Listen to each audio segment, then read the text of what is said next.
Opposition Leader Peter Dutton says he is willing to come to the table and support the government's tax increase on the gas sector. The comments follow the release of new data suggesting electricity prices will rise by 25%, giving Australians fresh cost of living shocks. Joining me live is the Assistant Trade and Manufacturing Minister, Tim Ayres. You and Peter Dutton on a bit of a unity ticket this morning. Who knew? Well, we'll see. I mean, Mr Dutton, for the whole period of his leadership of the coalition, has been off the field. He has said no to every government proposition that there has been, even ones that we've got a mandate for. There is deep anger in the business community in particular about Mr Dutton's refusal to engage on these issues. You know, every time you engage with business on these questions, there is a deep frustration that the coalition has allowed, ideology and slogans to trump its obligation really to try and act in the national interest. And now that's the opposition's job, isn't it? If I give you the other side of the coin here, I could say that Labor is inflexible to some minor amendments. That's fair too, isn't it? Yeah. Well, we're the government, Laura, and you could see from the way that we approached these questions in the last term of opposition. So is that your way or the highway? Is that what that means? Well, you can see the way that we approached these questions when we were in opposition last term. We were constructive. We voted for some proposals even though we would not have designed them ourselves. We were very open about that. We acted in the national interest, and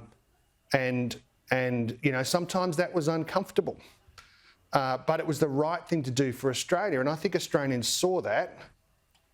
They saw that the character of Labor in opposition was constructive and in the national interest and acting like adults. And they, in part rewarded that at the election.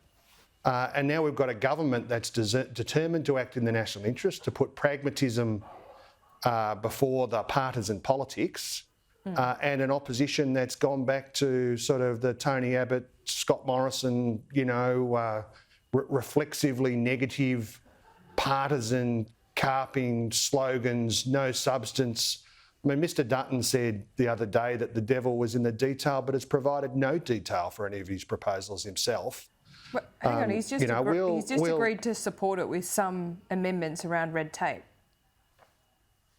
Well, I'm just very sceptical, given the record so far, that that's actually what is going to happen here. I understand that's what he said in a piece in the Australian today. Well, we'll see what happens. But I've just learnt to be sceptical of whether this coalition can bring themselves to act in a cooperative way, to engage on the actual substance of the issues, rather than just, the partisan carry-on.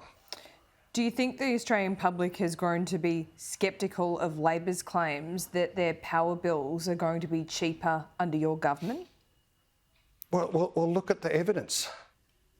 We are. They're in higher the wake of, than at the election. Look at the evidence. In the wake of the biggest global crisis in energy prices, that the regulator says 90% related to Russia's war in Ukraine. It can't be washed away. This is a very significant price impact. That the government's changes here have held electricity prices down by 40%. And now the 40% after an increase, but you're still not quarantining gas for the East Coast market. Why are you afraid to do that? But let's be real here. Let's be real. The alternative is that you have skyrocketing energy prices for households and business, and for some manufacturing businesses, because of the war in Ukraine, we're facing up to bills that would make them uncompetitive. Sure. Now, the government's acted, right? The government's acted. But don't you think the manufacturing sector and the general public look at our vast natural resources like gas, which is vastly cleaner than coal, as a transition fuel? I think, we can all agree on that before we get to renewables, that we're sending most of it overseas. So don't you think the general public goes, well, hang on, shouldn't we reserve some for the domestic market so we actually have a buffer between what's going on globally? Well, decisions were taken in the early 2000s by previous governments that have constrained the choices of the Australian government now. But we have taken action. We have taken action on those questions. We have secured supply for the East Coast for manufacturers, and we have put a cap on gas prices, and that has driven downward pressure on prices in gas, but also prices in electricity that has saved manufacturing businesses from being uncompetitive. Now, the coalition's answer to this was just no. Right? No, don't do that. And if the Peter Dutton, Angus Taylor view had prevailed, electricity and gas prices would be sky high today, sky high, and a number of these businesses would not be in a competitive position. Now, Australians see that, as you say. Like, what do Australians see? Well, Australians are pretty sophisticated and understand these questions, and that, you know, they are responding, of course, at a household level to upward pressure on electricity prices. They are seeing rising prices in the economy more broadly. But what they're seeing is a government that's done some practical things to act to protect households and businesses from the worst impacts of those prices.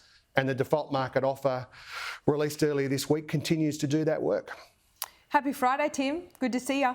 Hey, see you later. Good to see you. Well, I can't really see you here in Canberra, not in the studio with you as usual, but it's good to be on the show, Laura. Oh, good. I'm so glad. It's too cold for me there, so enjoy. See you soon. It's as cold as charity, yep.